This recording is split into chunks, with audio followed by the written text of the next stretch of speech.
Some families don't break you with fists, they break you with one cold sentence. A mother can scream, "You have 48 hours to get your stuff out." That house is your sister's now, and in that moment the child who carried the bills, saved the home, and sacrificed the most gets erased like they never mattered. The worst part isn't losing a place to sleep. It's watching your own parents wipe out your worth and hand everything to someone who never lifted a finger. Before we dive into today's story, let us know where you're tuning in from. It's always amazing to see where our stories travel. Don't forget to subscribe, so you won't miss the next twist in this journey. Now, I'd like you to hear what he's been carrying in his heart. My name is Caius Mercer. I'm 30, work in software, and for the last 5 years I've been living with my parents in Savannah, Georgia. It's the kind of town where everyone waves from their porch, where the Spanish moss sways over cracked sidewalks, and where the houses, especially ours, seem to breathe with memory. Ours is a pale yellow 2-story with chipped shutters and a wide front porch shaded by a gnarled old oak. I thought it'd always be mine, not because anyone ever promised it would be, but because I saved it. I repaired it. I kept it from falling apart when nobody else could or would. And I believed stupidly that counted for something. This house was never just 4 walls to me. I patched the roof during a storm season when the contractor bailed. I repainted the living room myself, even learned to rewire the kitchen outlets. Every paycheck, every overtime shift went into keeping it alive and to making it better. It was my proof, my grounding, my quiet way of saying I'm not worthless. But that night at dinner, something in that house shifted. My mother, Patricia, placed her fork down with just enough force that it clanged against the plate. She looked up, cold and final. "You have 48 hours to get your stuff out," she said loud and sharp. "The house is Vespers now." I stared at her. Not because I didn't understand the words, I did. I just didn't think she'd say them to me like that. So blunt, so transactional. Across from her, my father Dean didn't even look up. He just kept chewing. I don't know if that was easier for him, or if his silence was how he agreed. Either way, it felt like betrayal with a napkin folded neatly on his lap. And Vesper. Her seat at the table was empty. She wasn't even in the state. She hadn't lived here in years. But they'd already decided.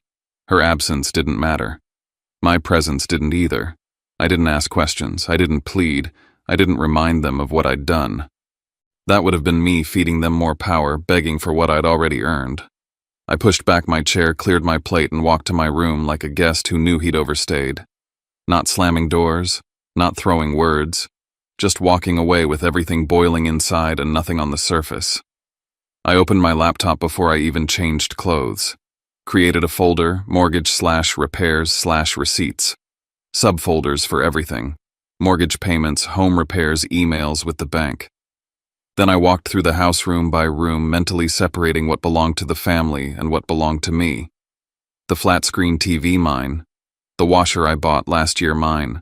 The couch I saved 3 months for, mine. I jotted down the date and time of my mother's ultimatum. Her exact words, her tone. I even noted my father's lack of response. But the part that cut deepest came later, around midnight. I walked out for water and caught my mother on the phone in the living room. Her voice had softened. It was a voice she never used with me. I only caught fragments. "Don't worry about anything," she said. "Just fly in. Everything's handled. You don't have to tell him anything." She wasn't planning a conversation. She was orchestrating a transition, one I was never meant to be part of. I went back to my room and sat in the dark. I didn't leave that night in panic. I didn't cry. I didn't pack in chaos. I stayed. I planned. I moved in silence. Because when someone gives you 48 hours to disappear, you don't waste a second arguing. You prepare to make them wish they'd never tried to erase you. 5 years ago, this house was days from being taken. The kitchen table had become a war zone of unopened bills and threatening letters. My father had just been laid off. My mother kept pacing between the stove and the window like moving would somehow keep the walls from caving in. I still remember the look on my dad's face, tired, sunken, like he was halfway out the door already. The mortgage had defaulted. We were behind by months. Foreclosure letters came twice a week. And there I was, newly promoted, a few thousand in savings, still figuring out how taxes worked, stepping up not because anyone asked, but because I couldn't stomach the thought of losing everything. So I paid. First 1 month, then another, then all of it. 80 grand, give or take, over 3 years. Out of pocket, while still covering my own student loans and building a resume. I didn't tell anyone at work. I just picked up extra projects, ate instant noodles for lunch, and watched as my bank account drained in exchange for a roof that wasn't even legally mine. But it wasn't about the paperwork. Not back then. It was the house I grew up in, the creaky stairs I used to slide down, the porch swing I helped repair with my grandfather, the place I swore I'd protect even when everything else felt like it was falling apart. I made it livable again, repainted the walls, fixed the pipes, replaced the warped floorboards, bought a new washer when the old one smoked out mid-cycle, even hung new curtains navy blue to match the sofa. Vesper didn't call during those years, maybe once or twice. I'd text her updates, fixed the roof finally, or painted the kitchen, and she'd reply with a thumbs up or not at all. Once I mentioned the mortgage stress and she joked, "Well, you did choose to live there." Our parents didn't hold that same detachment, at least not out loud. They'd smile when I handed over money to cover bills. When Dad's car battery died again, I footed the repairs. When Mom said we were short on groceries, I'd Venmo her without hesitation. That's what family does, right? But something started to shift. The tone of their calls with Vesper grew warmer, longer. Dad would bring up her latest marketing campaign like he was reading from a proud parent script. "Your sister's really doing well out there." But he never said anything like that about me, even when I quietly kept this whole damn house from crumbling. Every once in a while, I'd ask gently why my name wasn't added to anything official. Just a precaution, I'd say. Legal peace of mind. Mom would wave me off like I was being dramatic. No need to complicate things, she'd say. So I let it go. Again and again. Until the night she told me to leave. That night, after I started collecting my files, I dug deeper into the drawer near the stove, the one where my parents kept random keys and outdated warranties. Beneath expired coupons and dusty paperwork, I found a creased envelope. Thick paper. County seal. I didn't open it. Not right away. But I saw enough through the slip of the fold to recognize it a copy of my grandfather's estate documents. The envelope had been opened before. Folded in half, and the section with the designated heir was carefully hidden. I stared at it, pulse rising. That envelope hadn't been forgotten. It had been buried. I took photos, front and back, then slid it back where I found it. That night I called Rowan Fitch. Rowan's the kind of friend you don't need many of in life. Smart, blunt, and loyal in a way that doesn't ask for credit. We'd met in undergrad, stayed close through relocations and breakups, and she became a lawyer, while I became the guy who silently held up his family's roof. She listened without interrupting as I recounted dinner. Mom's voice, Dad's silence. Vesper's looming return. Then she asked calmly, "Do you have any paperwork? Anything from your grandfather or showing ownership?" I told her about the envelope, about the repairs, the payments, everything. She paused. "Let me check something." We hung up. I stared at the ceiling, counting the slow, quiet seconds. Rowan's text came an hour later, and it changed everything. "If I'm right, they didn't just kick you out. They've been hiding your inheritance for years." The morning after that dinner, the house looked the same but didn't feel the same. The oak tree still cast its usual shadow on the porch, and the light still filtered through the blinds just so. But the warmth was gone. The familiarity that once wrapped around me like a second skin had turned cold hollow. This wasn't home anymore. It was a trap I'd been sleeping in with my eyes closed. I moved quietly. Didn't ask my mother anything. Didn't challenge my father. I sat through their silent breakfast with the same blank expression they wore. Mom poured her coffee like she hadn't just exiled her son the night before. Dad read the news, or pretended to. The air was thick with pretense, and I let them keep it. I wasn't going to give them a single reaction to twist against me. I watched, listened, memorized, Mom was on the phone again before lunch, her tone smooth and curated. She initiated the call this time. I could tell by the rhythm. Her voice shifted halfway through the conversation, softening in a way it never did for me. She laughed once. Then, "Of course, sweetheart. You just come home. Don't worry about him." She wasn't negotiating. She was scripting a scene. And Vesper. She was already part of it. The way my mother paused to listen, the way she reassured this had been in motion far longer than 48 hours.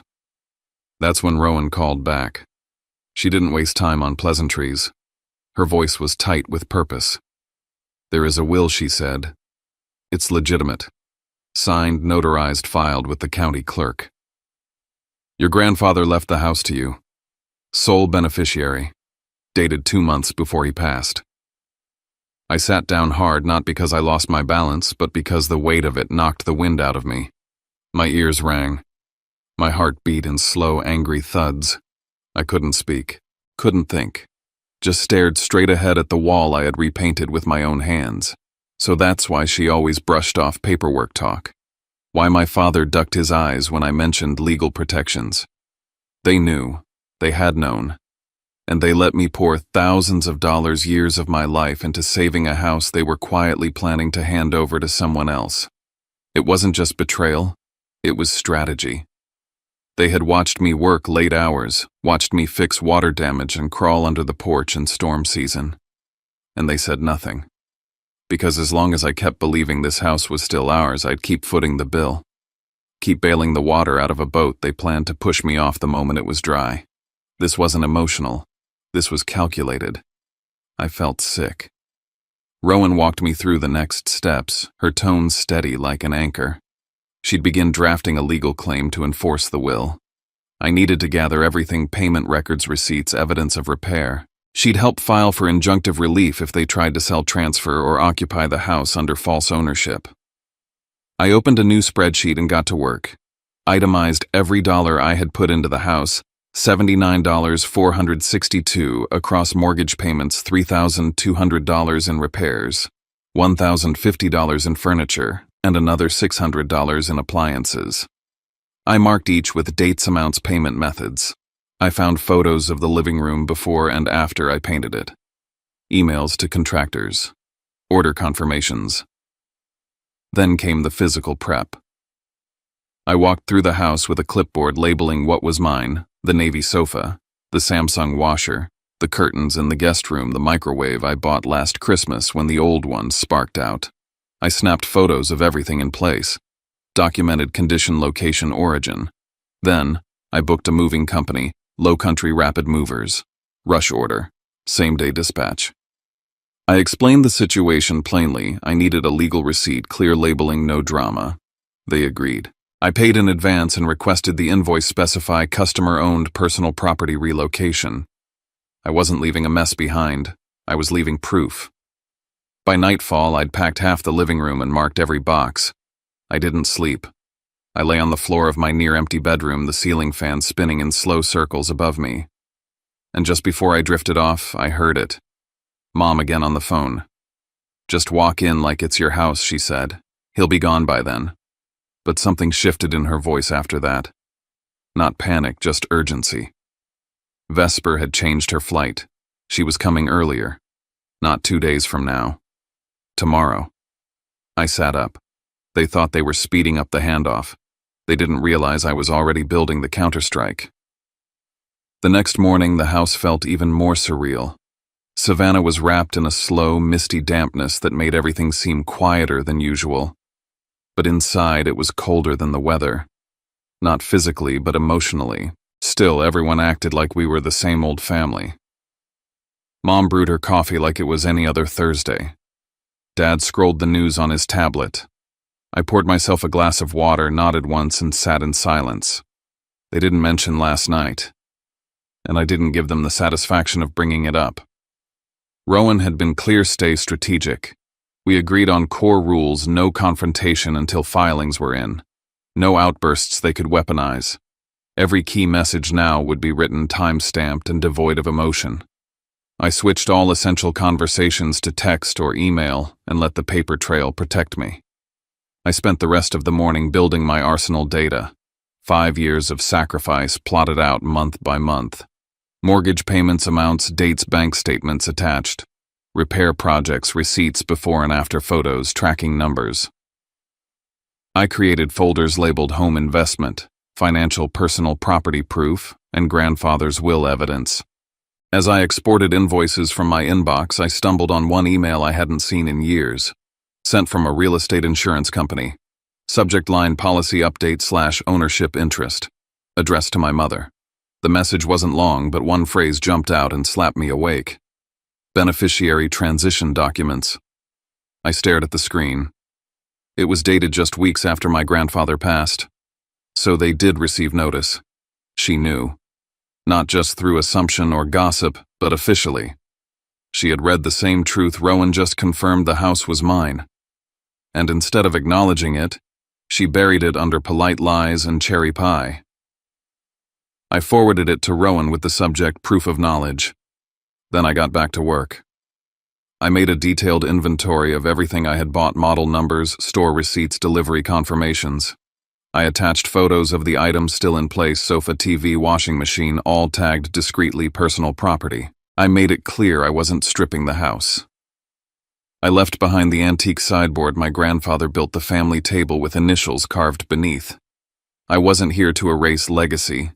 I was here to preserve truth. By 11 a.m., Low Country Rapid Movers arrived. 2 guys in navy polos, polite but efficient. I met them on the porch and walked them through the plan. I need a clean record of what's moved, clear language, customer-owned, nothing communal. They nodded. They wrapped the furniture, loaded the boxes, and documented every piece. I paid by card and requested a second receipt emailed directly to me. At one point, while I was hauling a box of tools, I heard a soft knock on the screen door. Mrs. Jean Holloway, our next-door neighbor for 20 years, stood there with a gentle frown. "Morning, Caius," she said, eyeing the cardboard fortress behind me. "You okay, honey?" I paused, unsure how to answer. "Just some last-minute packing," I said. She looked past me into the house, her eyes scanning the hollowed-out living room. "Looks like more than that. I saw you patch that porch 3 summers ago. Knew it was you who fixed the siding. And I always noticed how clean your trash bins were, thought. That boy still takes pride in things." My throat tightened. She patted my arm. "I don't know what's going on, but I know who's been keeping that house upright. That matters. Don't let anyone tell you different." And just like that, I had a witness. Unprompted. Honest. Tangible. Later that evening, Rowan messaged again. "Update: Vesper lands around noon tomorrow. Tomorrow, not the weekend. Not in 48 hours. She'd be walking in while my boxes were still warm, while the floor still remembered my footsteps. I didn't flinch. I didn't panic. I just moved faster. By midnight, everything that was mine would be gone, but the paper trail that was staying, and no one, not my mother, not my father, not Vesper, would be able to pretend I had never been there. By midday, the sun over Savannah was cutting sharp through the windows, casting everything in this house into bold relief. The place felt like it was holding its breath. I didn't waste time reminiscing. I moved like a man on assignment, methodical, silent, precise. No second thoughts, no emotion, only execution. The moving truck arrived right on time. 3 guys, all in navy work shirts, stepped out and waited on my instructions. I handed them a printed list already marked with items by room and a column labeled "Owned by Client." "Stick to the list. Nothing more, nothing less," I said. They nodded and got to work. Every piece removed was first photographed in place, time-stamped by my phone. I snapped shots of the TV mounted on the wall before they unbolted it. Same with the sofa, the washer, the microwave, even the damn curtain rods. I had documentation down to the screw. The house was being stripped clean of my life, and yet I wasn't sad. I felt righteous. Each empty spot wasn't a loss. It was reclamation. I wasn't vandalizing this place. I was carving my name off the things they tried to steal. Once everything was packed into the truck, I followed them to the storage unit I'd rented 30 minutes out, a climate-controlled place tucked off a highway exit. I signed the rental papers. The key stayed on my chain. Only me and Rowan had the location. Back at the house, I stood in the living room staring at the pale imprint where the couch had once rested. That imprint was all that remained of my presence. But it was also proof this house didn't look like a family home anymore. It looked like a shell. And they were going to walk into that shell and realize how hollow their plan had become. My phone buzzed. It was my mother. "Where are you?" she barked the second I answered. "Don't get cute with this. You have 48 hours, not 48 games." I let the silence settle before I answered. "I'm removing my personal belongings." "Don't play semantics with me, Caius. You don't get to throw a tantrum and empty the house like some spoiled brat." "I have receipts," I said flatly. "I'm taking what belongs to me." She hesitated for just a beat. Then came the threat. "If you remove one thing that isn't yours, we will call the police." I hung up without another word. Within the hour, Rowan sent over a draft letter prepped and ready a legal notice affirming I was collecting personal property only, and any disputes regarding ownership would be resolved through probate. He also arranged for my sworn affidavit to be notarized first thing in the morning. Everything I had contributed, every payment, every upgrade would be on record. Later that afternoon, while the movers loaded the last of my things into storage, Mr. Clyde Benton, our longtime neighbor, walked over from across the street. He looked at the house, then at the nearly empty driveway. "Didn't think I'd see this day," he murmured. "Your grandfather told me once you were the one keeping this place going. Said that boy's the one holding the house together." His words hit different. They landed somewhere deeper than my spine. I didn't respond, just nodded. Back inside, my phone lit up again. This time it was a text. From Vesper. "I'm arriving tomorrow, don't make a scene. Mom said you'll be gone by then." My throat tightened, not because of the arrogance in her tone that was expected, but because it confirmed what I had suspected: they were all in this together. Later that night, another knock came at my door. It was my father. He stood there for a moment, staring past me into the dimly lit room. "Don't do anything you'll regret," he said quietly. I tilted my head. "Like what, taking back what's mine?" He shook his head. "This house is about family. Don't ruin it." I could have laughed, but I didn't. Instead, I just said, "I understand." He waited a beat, hoping I'd elaborate. I didn't. That night, I made a final sweep. The big items were gone. Everything left behind was furniture they could spin as theirs. Let them. What mattered was no longer here. It was packed, recorded, secured, and waiting. And so was I. The house was silent when I woke up. My parents had left early, some vague excuse about visiting friends. They were clearing the stage, leaving me and Vesper alone for the curtain rise. I spent the morning locking every variable into place. I filmed the house room by room, each shot slow and deliberate. The living room empty. No sofa, no TV. Kitchen clean, nothing in the microwave slot.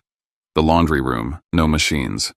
I captured the condition of the walls, the floors, the outlets.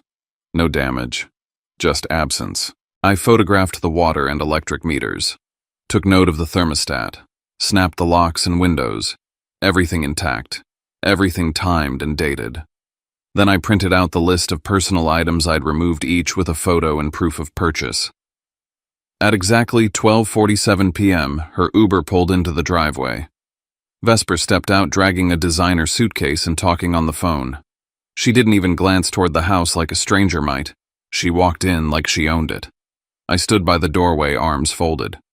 She pushed the door open, stepped inside and stopped. 5 seconds of silence. Then, "What the hell is this?" She walked further in, looking around like she couldn't believe her eyes. "Where's the couch, the TV? Why is everything gone?" I stayed still. They were mine, so I took them. "You're being petty," she hissed. "This isn't how adults handle things." "I'm handling it exactly how adults do, with receipts." She stormed into the kitchen, opening cabinets, then stomped to the laundry area. "Where the hell is the washer? You stripped this place."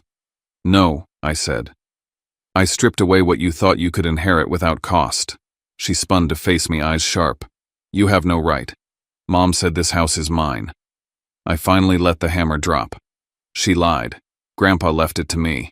There's a will, signed, notarized, filed. I found it, and I'm executing it. For the first time, her mouth stayed shut. Her expression cracked like a windshield hit dead center. Then she pulled out her phone and dialed. Mom. He says there's a will. Everything's gone. The house is empty. You told me it was mine. What's going on? I let her panic. I didn't interrupt. I didn't need to. While she was still on the phone, my own buzzed. Rowan. Documents filed. Claim is live. Court acknowledgement came through. We're filing a motion to freeze any transfers until it's resolved. They won't be able to do anything rash. I texted back, one word received. Vesper was pacing now, whispering into the phone, her voice cracking. He has a lawyer. He filed something. Why didn't you tell me this was possible? I stepped outside to the porch, leaned against the railing, and let the sun hit my face. Minutes later, the door slammed behind her. She was gone. I walked back into the house, now empty in every sense. My phone was vibrating. Calls from Mom, from Dad, from Vesper. I didn't answer. I stood there still, just breathing. They gave me 48 hours to disappear, but now they were the ones running out of time.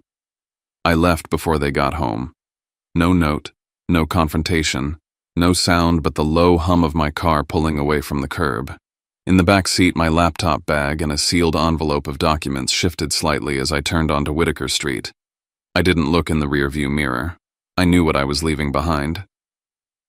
Rowan's apartment downtown felt like a war room, cold, bright, surgical. The kind of place where emotions had no voice and everything that mattered lived on paper.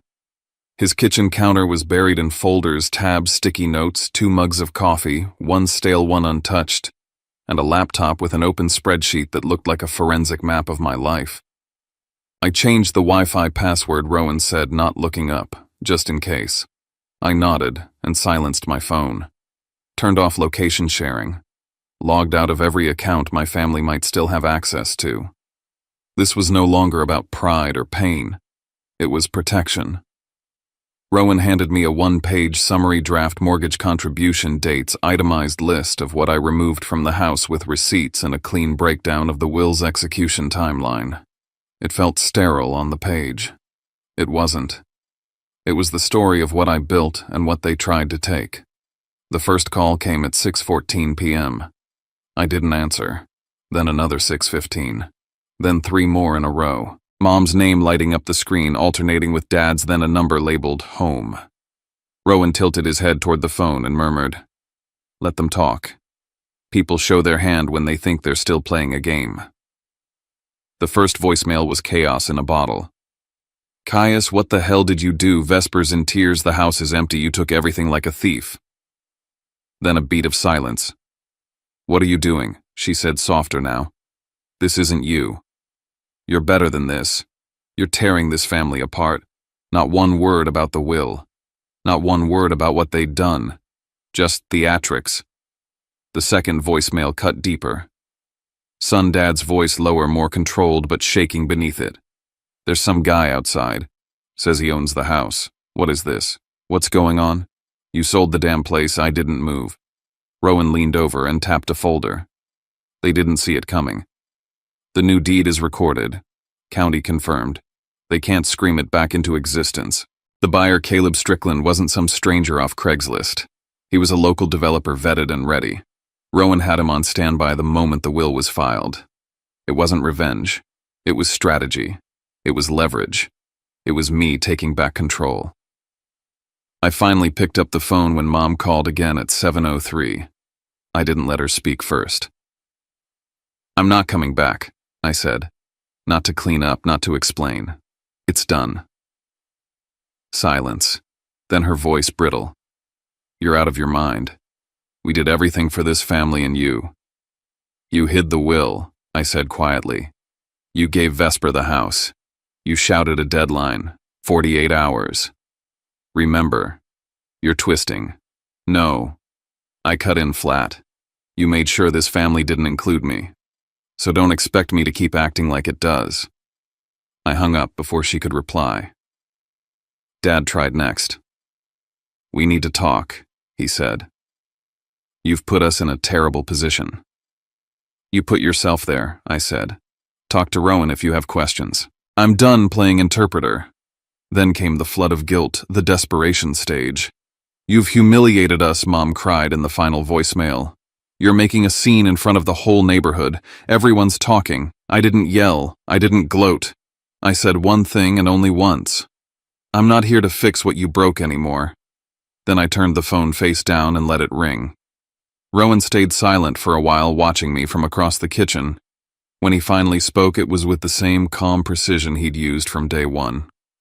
"They'll try one last time. Sooner or later, they'll either show their real face or try to rewrite the story with you as the villain. We lock this down before they get the chance." And that was it. The storm wasn't coming anymore. It was here. And I wasn't afraid. Months passed. Savannah moved on, and so did I. The air still carried that briny weight from the river, the sidewalks still sweated under the southern sun, but everything else in my life had shifted. I rented a one-bedroom just a few blocks from the square, a small place with creaky floors and a balcony that caught the morning light just right. No one else paid the bills here. No one else held the key. In the mornings, I brewed coffee and opened the window above the sink, letting the breeze carry in a piece of the world that wasn't soaked in guilt or obligation. I passed the same shops, nodded to the same street musicians, but I walked lighter now, freed from the leash of being the family's fixer. Rowan and I tied off every loose thread. The probate court upheld the will without challenge. My financial contribution to the house was documented, verified, and closed. The deed transfer was finalized. The sale to Caleb held firm. There was no back door for my parents to crawl through, no loophole to pull the rug out again. I archived everything: scans of the will, signed affidavits, videos of the empty house receipts, voice recordings. All of it sealed in a folder labeled not with rage, but with proof. Then came the ripple effects. My parents moved out quietly, their pride bleeding down the front steps.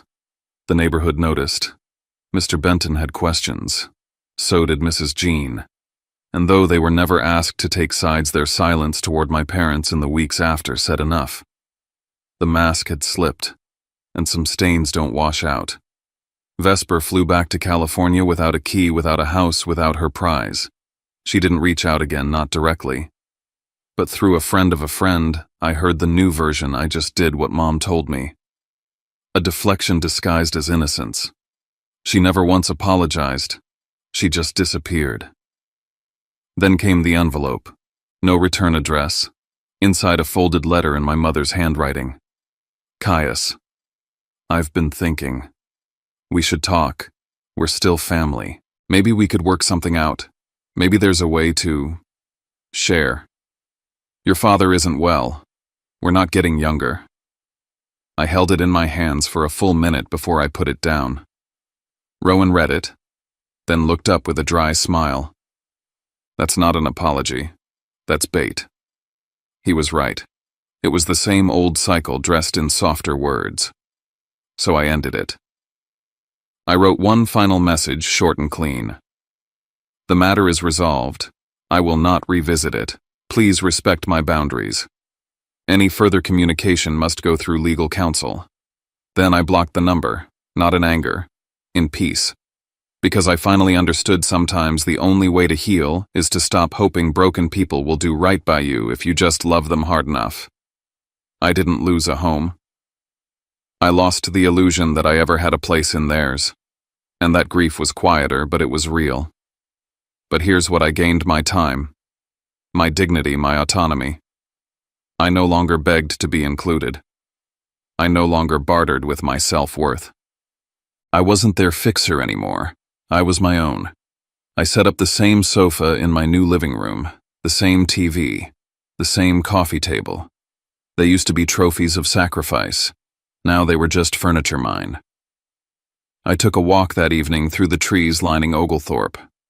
The light filtered through the Spanish moss in that soft, familiar way. But this time there was no weight on my chest. No deadline hanging over my head. No one waiting at home to use my love against me. Just me and the life I built with my own two hands, finally mine to keep. I used to think loyalty meant never walking away. That if you loved someone, really loved them, you stayed. You gave. You fixed what broke. You made yourself smaller, quieter, more forgiving until the people you cared about finally saw your worth. But that's not love. That's survival disguised as devotion. What I went through with my family taught me something I wish I'd learned sooner. Love without respect will starve you. And loyalty without boundaries will bury you. I don't regret standing up for myself. I regret all the years I didn't. There's a kind of mourning that comes when you stop being the person everyone relies on to keep the peace. It's quiet and strange, like walking through an old house and realizing none of the pictures on the wall are really yours. But on the other side of that grief is clarity and freedom. I stopped showing up where I wasn't valued. I stopped explaining my heart to people committed to misunderstanding it. And I started building a life where I didn't need to prove I deserved a place at the table. I built my own table. The truth is, family doesn't give you the right to rewrite someone's future. No matter how much history you share, no one gets to treat your life like it's theirs to claim. So if you're carrying the weight of being the responsible one, the one who keeps it all together, I want you to hear this. You are allowed to walk away. You are allowed to protect your peace. You are allowed to choose a version of love that doesn't cost you everything. And maybe, just maybe, that's where real healing begins. When you stop performing loyalty for people who never earned it, and start practicing it with yourself. We've reached the end of this story, but not the end of what it leaves behind. When everything quiets down, what stays with us isn't the argument, the paperwork, or even the loss itself. It's the moment we realize how fragile trust can be, and how strong a person has to become when the place that was supposed to feel safest no longer does. Sometimes the hardest part isn't letting go of a house or a name, but letting go of the version of family we hoped would one day understand us. What this story asks us to sit with is not who was right or wrong. It's something gentler and heavier. How much of ourselves we give before we notice we're running empty. How we learn slowly and painfully that kindness doesn't mean self-erasure, and that setting a boundary doesn't cancel love. We don't all walk away from the same things, but we all know what it feels like to carry more than our share, and to wonder when it's finally okay to set it down. If this story stirred something in you, you're not alone. This space exists for listening, for sharing, for the quiet relief of knowing someone else has felt a similar weight. If you'd like to stay with us, you're welcome to subscribe and be part of this small community where stories are told gently and received with care. And if you want to, you can leave a few lines in the comments about what stayed with you or a moment in your own life that this brought to mind. No pressure, just a place to speak if you feel like it. Thank you for sitting with us until the end. Take care of yourself wherever you are, and I hope we meet again right here in the next story.